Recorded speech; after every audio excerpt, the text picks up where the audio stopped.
Hey everyone, welcome to Princess Gay. I'm your host Connie, and today we're here with episode 5 of Scott Pilgrim Takes Off. I believe we actually did Pluto and Scott Pilgrim last week on the same day, but fuck it, we're doing it again today. I just react to what I want to when I want to, so hey. So yeah, last we left off, we checked out our next Evil X, which was why is his name escaping me? Oh my god. His name should not be escaping me. Lucas Lee. And this time, we, I guess, are going to be investigating Todd next, because we got the news that apparently there's a portal involved, and Scott wasn't killed, he was taken, he was kidnapped, and his death was faked. And we see at the end of the last episode, after all the Lucas Lee stuff, that Todd comes in to basically replace Lucas on the movie, but he portals in using his vegan powers.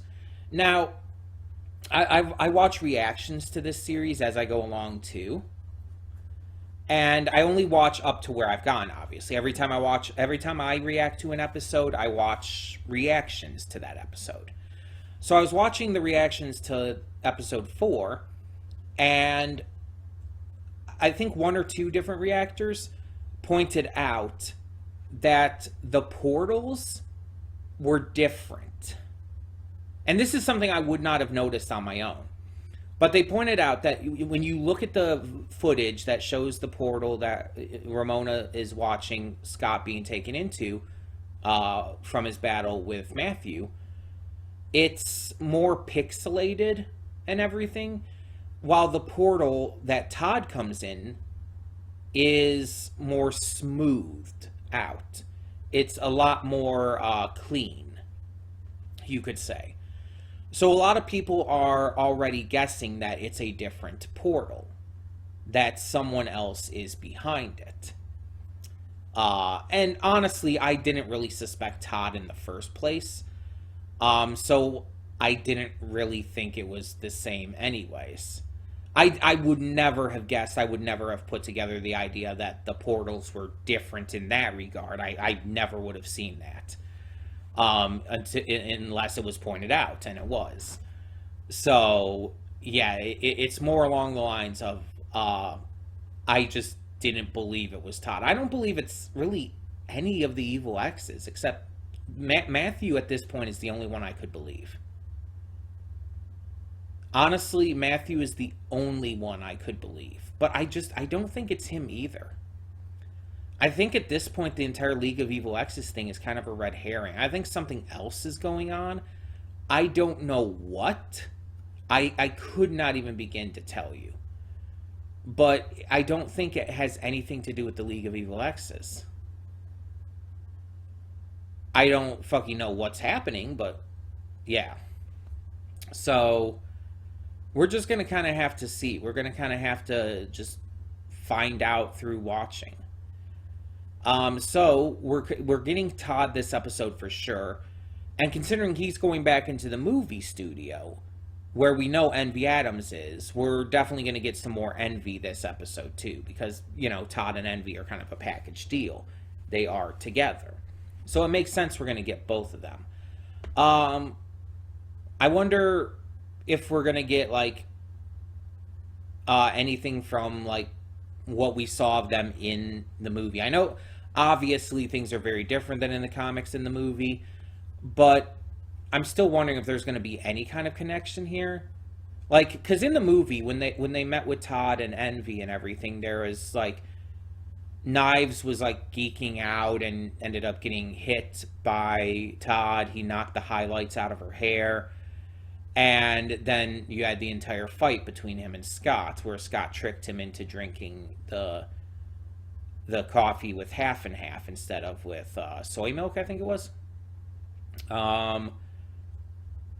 And this was all after, you know, Clash at Demon had performed Black Sheep. So I wonder if any of this is going to kind of, like, make its way into the series at all, or if it's just going to be completely new. Because the thing is, they're at a movie studio right now. So that kind of changes things a lot. That changes, I guess, the trajectory of where this could be going. Todd is also very different than he was in the movie, just in terms of character and just from the little bit we've seen of him. He does not read at all like he did in the movie. Envy seems mostly the same. Like, her character doesn't seem that different, but Todd is very different from how he was portrayed there. Which, I mean, I don't mind by any means, because obviously it's a different interpretation of the character. But I'm just very curious as to what that's going to mean for us as viewers. Ramona's continuing her investigation. I wonder if we'll see any of Julie and Gideon in this episode, or if we're going to see any more of Knives, or, I don't know, Scott's sister, just other characters. It's curious to see what they're going to do with this. But yeah, let's just continue this, because we're starting the second half here.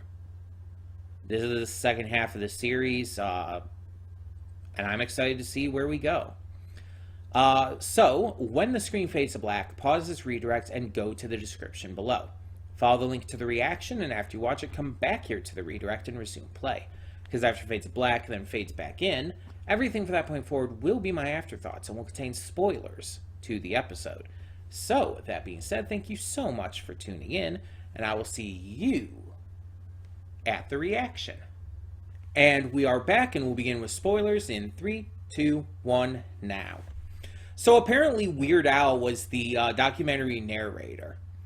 Like at the very beginning, like after the credits and everything, he's the one who's like, this is a documentary and everything, like with the text on screen, how this dream became a nightmare, all of that. I did not even realize, like it just didn't cross my mind at all. I'm thinking it's possibly because it was more serious, and I'm used to like Weird Al's voice roles being goofy characters, let's be honest. In a lot of those roles, he hams up the voice and is very goofy and silly and higher pitched. The way he was performing this was a little lower pitched and was more, again, serious in nature. Obviously, like going with a typical kind of narration voice. Not how I typically hear him when he does a voice role in these cartoons. So I guess maybe that's what got it. But I went back and listened to it, and it's like, oh my god, that is so obviously him. I can't believe I didn't realize. So it's like, wow. This episode was really fun. You know, they kept saying that Wallace and Todd were... They said they were making out when they were doing lines in the trailer. With the way that trailer was rocking, I honestly believe they were fucking. Like, it was a lot more than just making out if the trailer's rocking that bad. But the fact that Wallace broke his heart so bad that he abandoned his veganism and just started scarfing down a KFC bucket of poutine is hilarious. One, where can I get a fucking KFC bucket of poutine? Do I have to go to Canada? Because I will. I'll go to Canada. I'll get a passport. Or, I guess, an enhanced ID. If it means I can get a KFC bucket of poutine. That shit's the bomb. Like... I don't know if you've ever had poutine. It's super simple. It's just fries, gravy, sometimes bacon or other meat and stuff, and, you know, cheese curds and stuff. It's super simple, but it is so fucking good. It is so decadent as well. Like, it's very good. I've had some really good poutines from a local restaurant right by my church, actually. We've gone there as a church group before, and I've gotten poutine. That was the first place I ever had poutine. And it's just really damn good. Like, when it has, like, chopped up pork belly in it, it's like, oh my god, that is, like, just the best. Also, a lot of poutine will also have, like, an egg in it. Like, a fried egg, like, with the yolk dripping out of it over top. It's like, it's really good. It's really good. And I know I just said it's like super decadent, but it's like I also said I would want a KFC bucket full of this shit.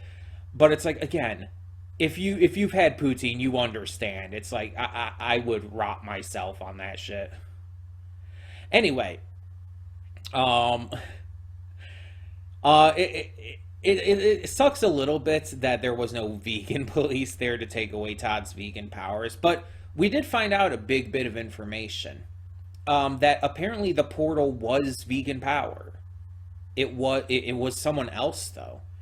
So the question is who? We don't know anyone else that's vegan, I believe, in this series. Um, but right now, the biggest possibility I feel is Julie, and maybe Gideon as well now, or Gordon, whatever you want to call him. Because Julie hates Scott. We know that. That's kind of her character. She was actually excited at the potential of Scott being dead. Um, I'm kind of wondering if maybe she was the one who did it. But the question is, why would she do that? Why would she stop Scott from being defeated? Although maybe she somehow knew that Scott would win that fight, and so she like maybe took and imprisoned Scott somewhere so that one, she would get a kick out of probably imprisoning Scott somewhere, and two, so he didn't win the fight and continue to move on and date Ramona, because she did explicitly tell him not to date Ramona. So actually, she's probably the biggest suspect right now. Weirdly enough, I don't I hadn't been thinking about her as a suspect, but I guess it's a possibility, a very strong one. Um, and there's 8 episodes of this, and this was episode 5, so at this point, with only 3 episodes left, it's very possible. I'm just thinking it's like that would be so wild and different to have her be the villain. That actually really makes me curious. But Todd and Envy are officially broken up. Now that Todd's kind of found out a lot about himself. Maybe gay, may just be bi or pan, but either way, he is definitely finding out that he is queer. Which I'm all for. I'm actually all for that, and I actually think he and Wallace could have been cute, but Wallace didn't feel the sparks. While Todd did, Wallace, it has to be mutual, you know? And I actually like that they kind of covered this, because with the entire thing with the sparks, we've not seen a lot of it in this series, but we know Ramona and Scott's sparks were mutual. And it looks like Julie and Gideon, or Gordon again, it looks like they had sparks too. So now we're actually seeing a situation where only one side has sparks. With Wallace, he just wanted a brief hookup just because, it was hot. It was purely a carnal desire thing, basically the equivalent of a one night stand. It was never meant to go any further than that. But Todd actually genuinely fell in love. And so it's interesting to see that kind of difference of viewpoint from that. Because even in episode 3, when we saw Roxy and Kim try kissing, they neither of them felt any sparks. There was nothing there between either of them. So I like that this series is actually using this idea of sparks between people in these varied ways, showing again mutual sparks, one-sided sparks, no sparks. I like that. I think that's a very good idea to show. Um, it's interesting to see what will come of this, if anything, though. But yeah, instead of the Kanayanagi twins, we are going next to Gideon and Julie's, I guess. So we're going to check in on them. Matthew Patel showed up again in this episode, just, being in charge of everything. But he did find out that Scott's not dead. And he was taken aback by it because he's like, wait, all my newfound confidence and all came from that. It's not real? What's... It's like, how do you react to that? His reaction was kind of understandable, just kind of confusion. I also like the battle in here between the stunt doubles. That was a fun idea. Envy refusing to fight her own battles and having Ramona fight for her against the stunt doubles. And by the way, the fact that Straight Wallace was one of them, the fact that he actually returned in the first place was wild. But on top of that, you also had the stunt doubles getting their feelings hurt and just kind of giving up without the fight having a proper ending. That was really funny as well. Because it's, mind you, emotional abuse is a real thing.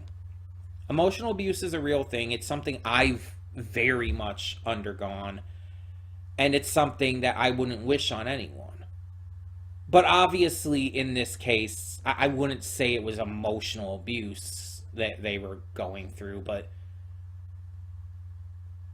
the fact that they got, they were upset by what was being said to them, which is valid, but it's just a wild way for the fight to end,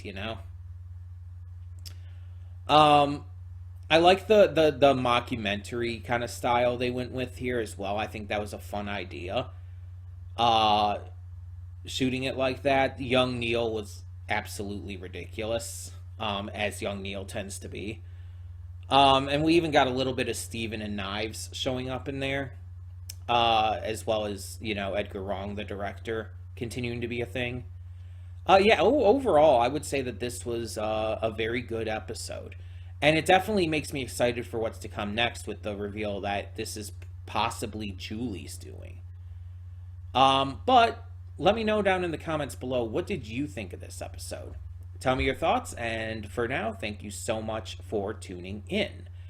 I'm Connie, and I'm signing off. See y'all next time.